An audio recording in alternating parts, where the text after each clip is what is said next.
Il y a certaines régions du monde où ça n'existe presque pas. En particulier des régions entières de Chine où il n'y a pas de cancer du sein.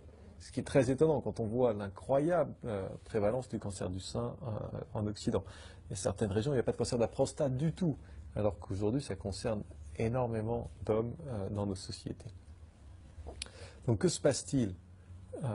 Eh bien, on s'aperçoit que la grande différence, ce n'est pas les gènes, ce n'est pas que les Asiatiques ou les femmes chinoises ont des petits seins ou qu'elles sont protégées contre le cancer, parce que quand elles viennent vivre en Occident, elles ont les mêmes nombres de cancers du sein que nous.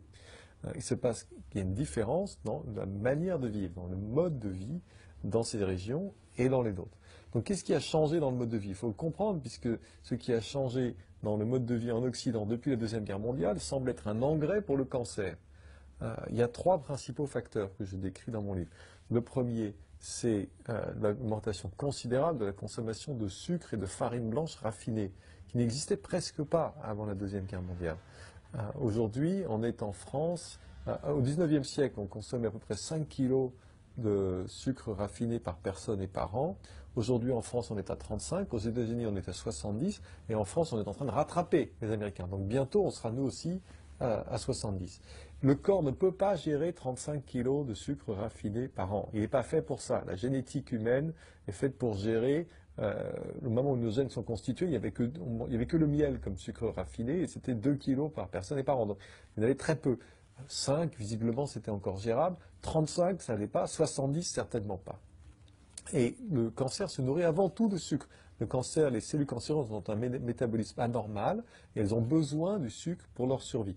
Quand on pompe du sucre en permanence dans l'organisme, on alimente directement la croissance des cellules cancéreuses.